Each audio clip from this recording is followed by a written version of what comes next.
Alright, settings. There's actually a lot to cover in this because there's so many different things that you can do to tweak your blog to personalize it to your individual needs. We'll go this one section at a time, and we'll basically cover the gist of what's going on, as well as a couple of little hidden gems here and there that most people may overlook or might not necessarily know about.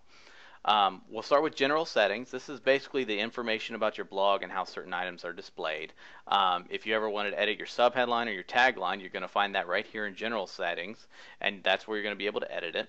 Your WordPress address URL and your blog address URL, 99% of the time, this is going to be exactly the same, but every now and again you have a special circumstance where it's not.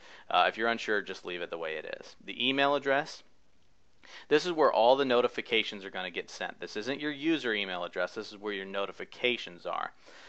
So after a while, let's say that you start to get a lot of comments and you start to get a lot of users registering all the time, you may want to switch that to a general catch-all email address that gets processed and funneled away somewhere. So that way every morning your inbox isn't flooded with anywhere between 10 to 50 system email addresses. So this is actually something that you maybe want to be able to change later on. In the beginning it's okay to have it as yours, but as you get more and more activity, it's something that you'll want to change.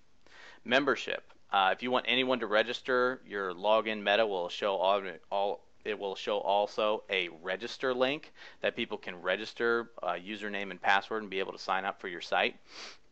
And if you check that box, that's what's going to show up there. The new user default role, you're always going to almost want to put that at subscriber. That is someone who can go in and put in comments and read.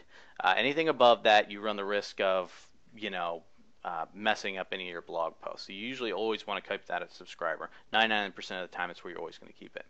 Your time zone, that's what's going to be displayed whenever you're adding a post.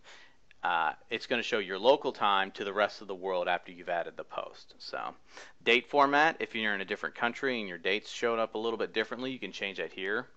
Same thing with time. And also the week starts on. This applies to the calendar in your sidebar. So if you want your week to start on Sunday instead of Monday or whenever, or maybe if you have an internal blog for employees and the pay period starts on Thursday, sometimes you maybe want to adjust your calendar accordingly.